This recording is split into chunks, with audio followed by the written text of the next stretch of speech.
Part 3 में देखते हैं एक मशीन के मूल्य में उसके प्रथम 4 वर्षों के क्रमशः 10%, 7%, 5%, 2% की दर से घिसाई होती है तो घिसाई की औसत योग्य पद्धति से ज्ञात कीजिए। मोस्ट इम्पोर्टेंट सवाल है ये, आप ज़रूर इसको तैयार करना है आपको। ओके, तो यहाँ पर किस तरह से, दो तरह से ज्ञात कर सकते हैं, प्लस करके माइनस करके, दोनों तरह से कर सकते हैं। तो यहाँ पर हमने यहाँ पर देखो घिसाई की जो दर होती है, तो घिसाई हमेशा घटाई जाती है, ये आपको ध्यान में रखना है, इसलिए घटा के हम लोग करेंगे। ओके, क्या करना है, घिसाई कैसे क्या हो जाती है, मूल कीमत में ऐसी घिसाई घटाते रहते हैं, तो उस तरह से इधर घटाना है। तो x1 है तो 100 है तो 100 में से 10% घटा दो तो 90 आया। फिर x2 मतलब 100 में से 7 घटा दो तो ये 93 आया। x3 मतलब 100 में से 5 घटा दो तो 95 आया। x2 है यहाँ पर, x4 ज्ञात करना हो तो 100 में से 2% घटा दो तो 98 आया है। बराबर n कितने दिए हैं, 4 मूल्य दिए हैं। गुणोत्तर ज्ञात करना है तो यहाँ पर गुणोत्तर के सूत्र से उपयोग करना पड़ेगा, तभी घिसाई की योग्य दर ज्ञात कर सकते हैं। यहाँ पर देखेंगे तो क्या होगा, यहाँ पर 4 घात है क्योंकि n बराबर 4 है, x1, x2, x3, x4, तो ये आया है। इसकी तरह से हमने लिखा है, इनकी कीमत लिख दी है क्रमशः, और यहाँ पर 4 घात। अब इन सब का गुणा करते हैं तो हमारे पास ये आता है। अब इसमें हमको यहाँ पर कितनी घात लगानी है, 4 घात लगाते हैं तो देखना है आपको।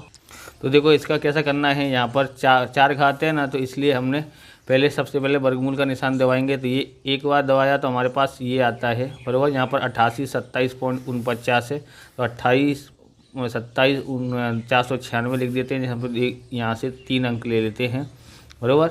अब इसका भी हम लोग करेंगे तो हम लोग यहाँ पर एक बार और दबाते हैं तो हमारे पास चतुर्थ मूल्य ज्ञात हो जाएगा। 93 95 है तो 93 95 इस तरह से आया है। ओके, जी आया है।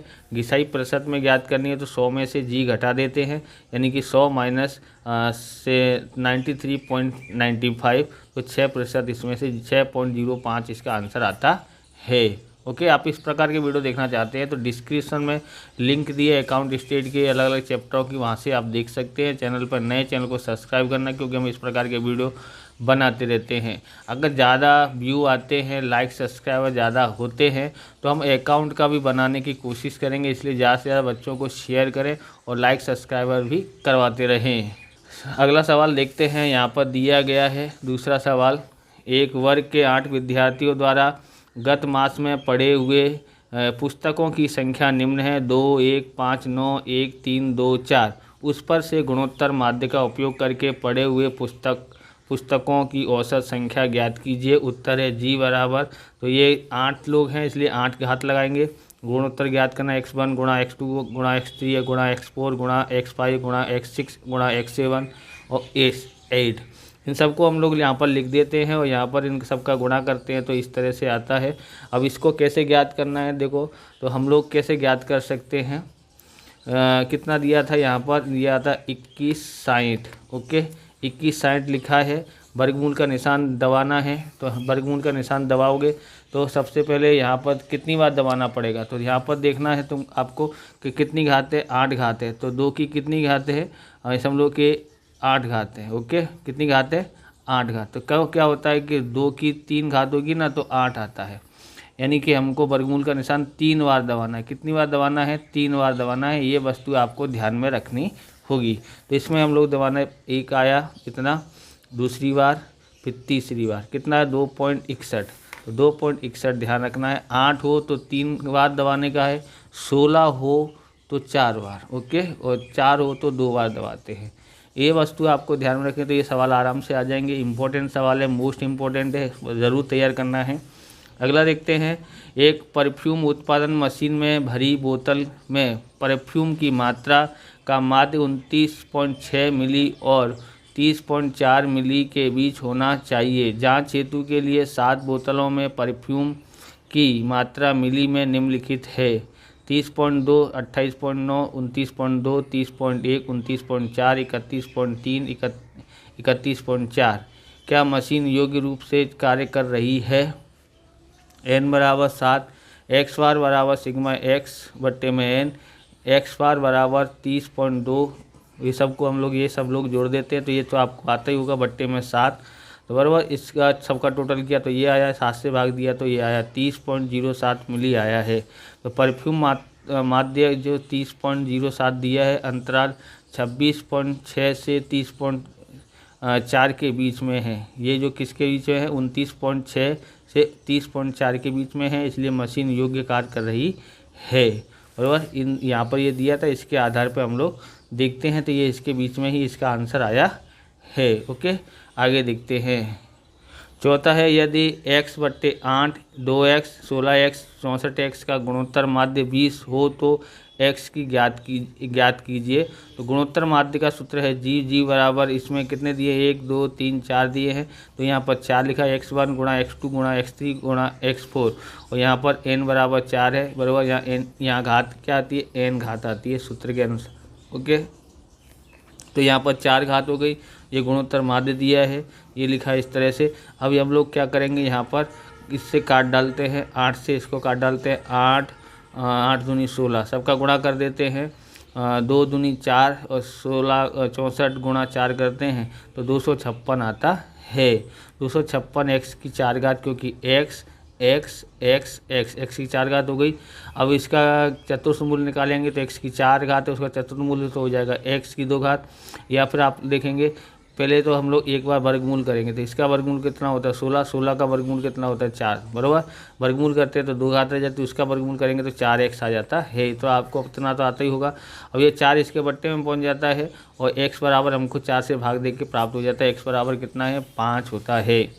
पाँचवा है, दो संख्याओं का गुणोत्तर माध्य 8 है, यदि प्रथम संख्या 4 हो तो दूसरी संख्या ज्ञात कीजिए। तो गुणोत्तर माध्य का सूत्र जरूर तैयार करके लाना। तो ये भी मोस्ट इम्पोर्टेंट सवाल है, इसको जरूर तैयार करना। बराबर, मोस्ट इम्पोर्टेंट सवाल है।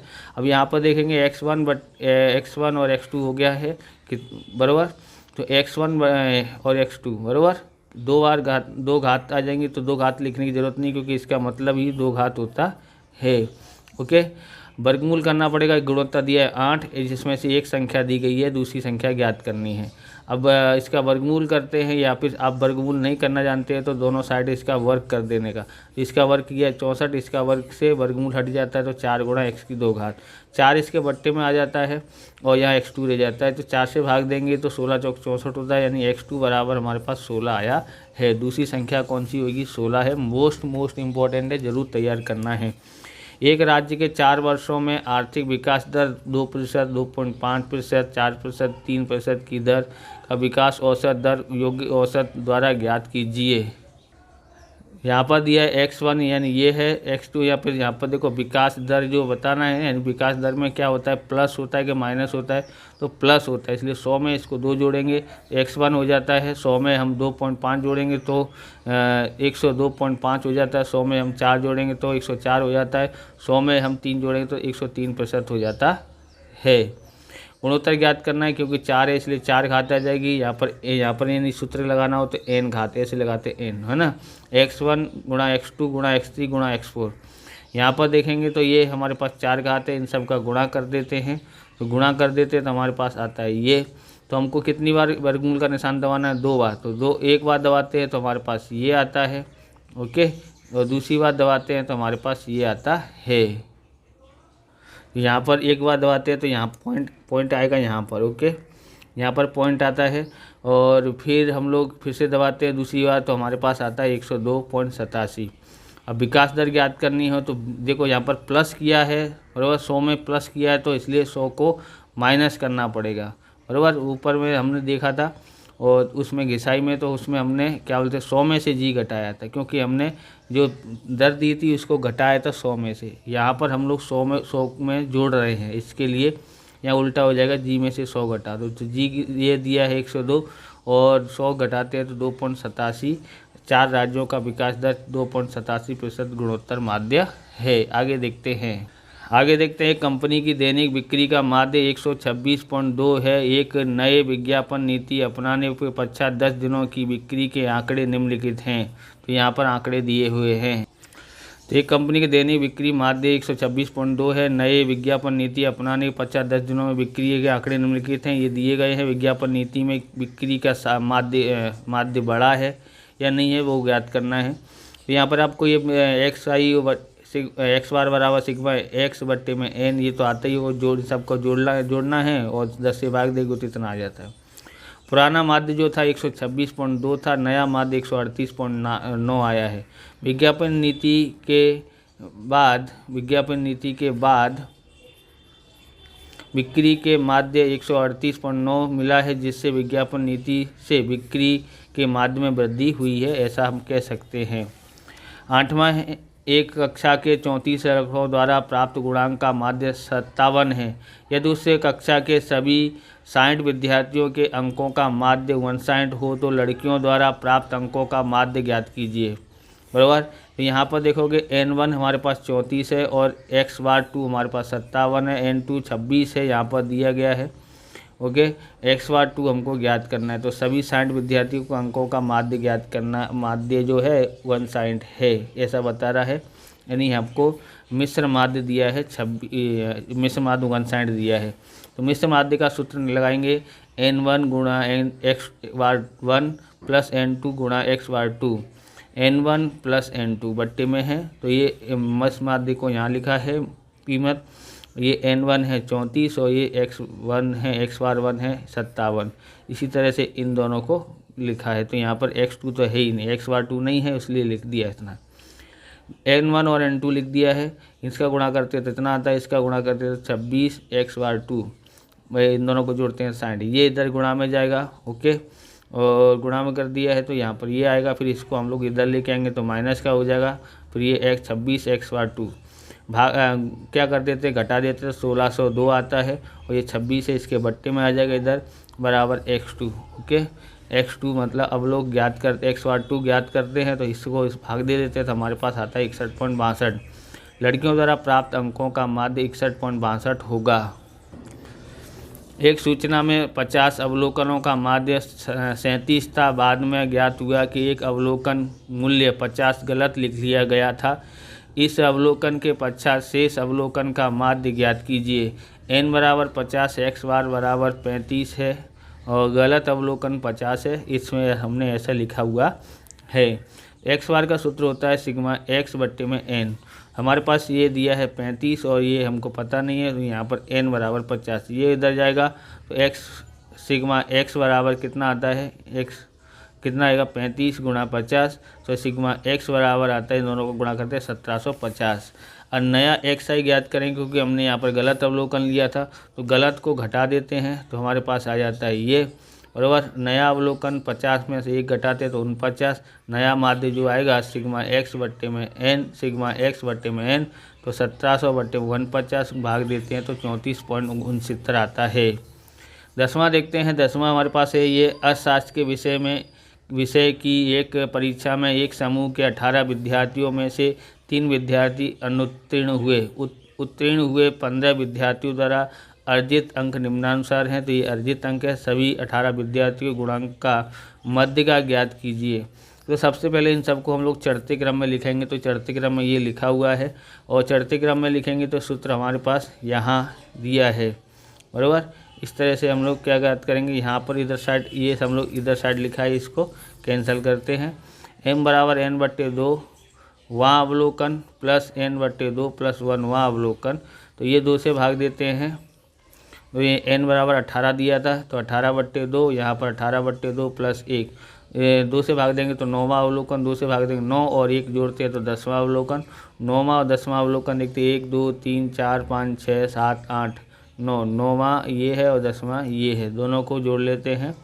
ओके, यहाँ पर ध्यान रखना है, ऐसे देखोगे तो गलत हो जाता है। तो यहाँ पर 3 विद्यार्थी को निकाला है, बराबर। 1 2 3 4 5 6 7 8 9वां और 10वां ये होगा। तो यहाँ पर ये गलती होने की संभावना रहती है, तो ध्यान रखना है। क्यों 53 और 55 लिया है, क्योंकि उसने क्या बोला है, जो 3 विद्यार्थी अनुत्तीर्ण हुए उनके अंक लिखे नहीं हैं, बराबर। ये 15 हैं और 3 के नहीं दिए हैं, तो इसलिए हमको यहाँ से स्टार्ट करना पड़ेगा गिनने में, पहला दूसरा तीसरा चौथा पाँचवां छठा सातवां आठवां नौवां 10वां, इसलिए इन दोनों को लिया हुआ है, नहीं तो बहुत से बच्चे गलत करके आ जाते हैं। अगला देखते हैं 11वां देखते हैं। प्रथम 10 प्राकृतिक संख्याओं का मध्य का भूइष्टिक ज्ञात कीजिए। यहाँ पर दिया है x बार बराबर x, बराबर। तो ये आपको माध्य ज्ञात करना आता है, इन सबको जोड़ना है और 10 संख्या है, इसलिए 10 से भाग दोगे तो इतना आता है, बराबर। और एम ज्ञात करना होता है n/2 वहाँ अवलोकन n/2 + 1 वहाँ अवलोकन। ये वाला सूत्र क्यों लगाते हैं? क्योंकि n = 10 दिया है जो कि सम संख्या है। ओके, इस तरह से ज्ञात किया है। तो हम लोग ज्ञात करते हैं।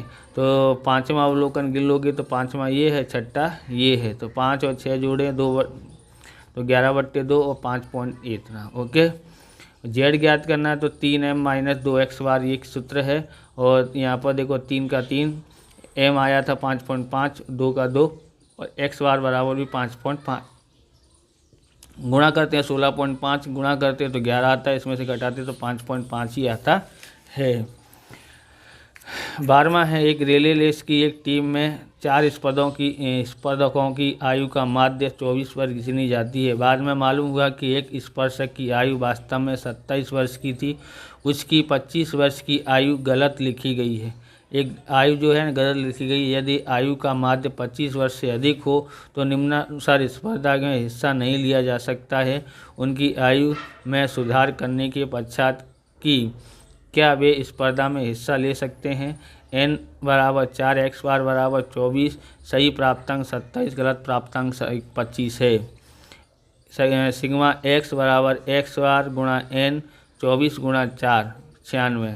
सही sigma x = sigma x plus सही प्राप्तांक माइनस गलत प्राप्तांक 96 + 27.25।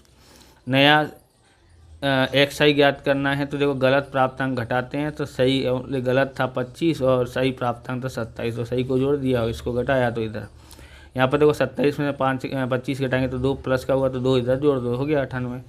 नया ज्ञात करना है तो ये लिखा नया सिग्मा x ये आया 98 और n = 4 था, 4 से भाग देंगे तो ये आ गया। इस प्रकार से ये वीडियो पूरा होता है। अगर आपको हमारा वीडियो अच्छा लगे तो लाइक करें, शेयर करें, कमेंट करें। चैनल पर नए चैनल को सब्सक्राइब करें। मिलते हैं नेक्स्ट वीडियो में। जय हिंद, जय भारत, वंदे मातरम।